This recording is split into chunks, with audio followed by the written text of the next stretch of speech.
નમસ્કાર મિત્રો, ફરી સ્વાગત છે તમારું આપણી આ યુટ્યુબ ચેનલ શિક્ષણ મંદિરમાં।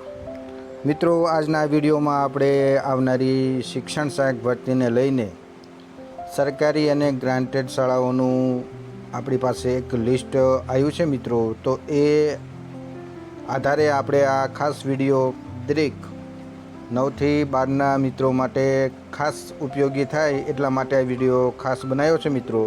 તો જેમાં આજના વિડીયોમાં આપણે 9 થી 12માં સરકારી અને ગ્રાન્ટેડ બંનેમાં અમદાવાદ જિલ્લાના જે ગ્રામ્ય વિસ્તારમાં જે શાળાઓ આવી છે તો એ શાળાઓની તમામ માહિતી મિત્રો આપણે આજના વિડીયોમાં PDF મારફતે આપણે જોવાની છે, જેમાં આપણે શાળાનું નામ, કયા તાલુકામાં કયા નામની શાળા આવી છે, બીજું કે આ શાળાઓનું એડ્રેસ શું છે, તો તેના વિશે તમામ માહિતી મિત્રો આજના વિડીયોમાં આપણે જોવાની છે, જેથી કરીને તમે જ્યારે અમદાવાદ જિલ્લાના ગ્રામ્ય વિસ્તારોમાં તમને શાળા મળે તો તે અંગે થોડીક તમારી પાસે માહિતી હોય મિત્રો તો તમારે વધુ સરળતા રહેશે શાળા સુધી પહોંચવાનું। તો આજના વિડીયોમાં આપણે સરકારી અને ગ્રાન્ટેડ બંનેની અમદાવાદ જિલ્લાની ગ્રામ્ય શાળાઓની લિસ્ટ મિત્રો જોવાની છે। તો વિડીયોની શરૂઆત કરીએ તે પહેલાં ચેનલમાં નવા હો તો ચેનલમાં જોડાઈ જજો મિત્રો, અને વધુ ઉમેદવારો સુધી આ માહિતી પહોંચે એટલા માટે જે તે ગ્રુપમાં પણ આ વિડીયો શેર કરજો મિત્રો। તો જોઈએ મિત્રો આપણે, તો મિત્રો આ રીતે જોઈએ તો અમદાવાદ જિલ્લાના ગ્રામ્ય વિસ્તારમાં જે સરકારી અને ગ્રાન્ટેડ 9 થી 12ની જે શાળાઓ છે મિત્રો, તો એ શાળાઓની યાદી આપણે આ રીતે છે મિત્રો।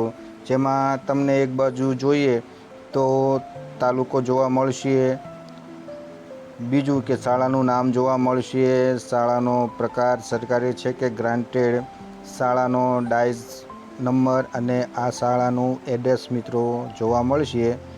જે મિત્રો આવનારી શિક્ષણ સહાયક આ ભરતી ચાલુ છે તો તેમાં જે મિત્રો અમદાવાદ જિલ્લાના ગ્રામ્ય વિસ્તારમાં સરકારી ગ્રાન્ટેડમાં લાગે તો એ મિત્રો માટે આ ખાસ માહિતી છે મિત્રો।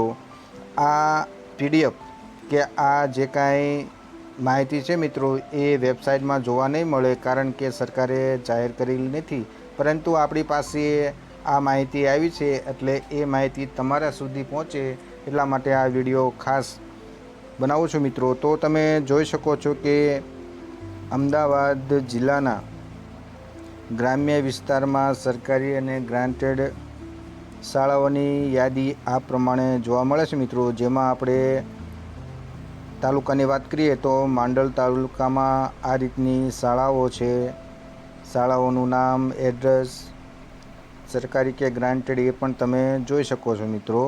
તો આ રીતે આપણે જે કાંઈ ગ્રામ્ય વિસ્તારની અમદાવાદ જિલ્લાની શાળાઓ છે મિત્રો તો એ રીતનું આપણે તો તમે જોઈ શકો છો, જેથી કરીને તમે જો આ વિસ્તારમાં લાગો તો તમને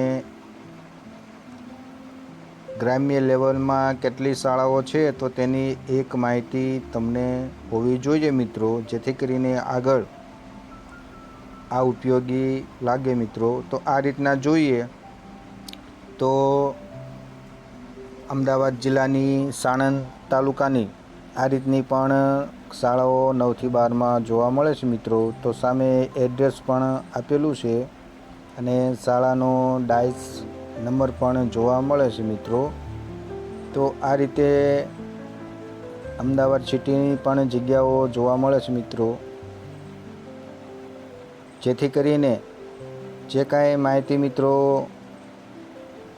તમે ન જાણતા હોય તો તમને આ શાળાઓની યાદી પરથી તમને માહિતી મળે મિત્રો। તો આ રીતે જોઈએ તો 9 થી 12માં સરકારી અને ગ્રાન્ટેડમાં જે મિત્રોએ અમદાવાદ જિલ્લો પસંદ કર્યો હોય અને એમને જે ગ્રામ્ય શાળાઓ મળી હોય તો એ મિત્રો માટે ખાસા ઉપયોગી છે મિત્રો।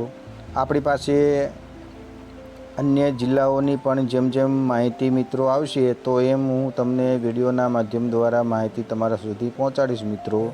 તો આ રીતે જોઈએ તો અમદાવાદની હાલ આ લિસ્ટ મળી છે મિત્રો। શાળાઓનું, જેથી કરીને તમારા સુધી માહિતી પહોંચે એટલા માટે આ વિડીયો બનાવું છું મિત્રો.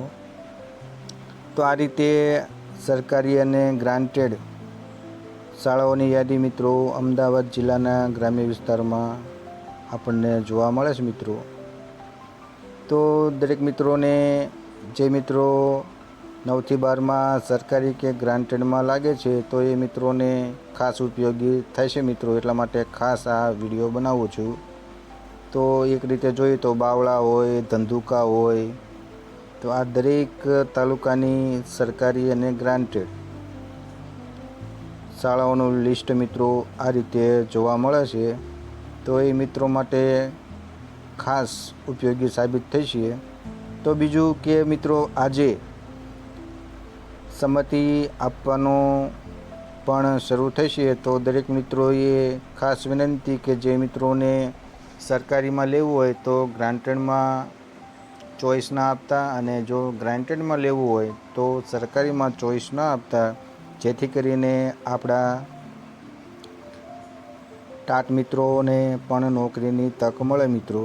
તો બસ મિત્રો, જે કાંઈ આજે આ માહિતી મારી પાસે આવી હતી તો એ માહિતી તમારા સુધી પહોંચે એટલા માટે આ વિડીયો બનાવ્યો હતો. આશા રાખું કે આ માહિતી તમને સારી લાગી છે મિત્રો. અન્ય જિલ્લાની પણ માહિતી આવશે તો હું વિડીયોના માધ્યમ દ્વારા તમારા સુધી પહોંચાડીશ. તો મળીએ નવા વિડીયોમાં નવી જ માહિતી સાથે. જય હિન્દ, જય ભારત મિત્રો.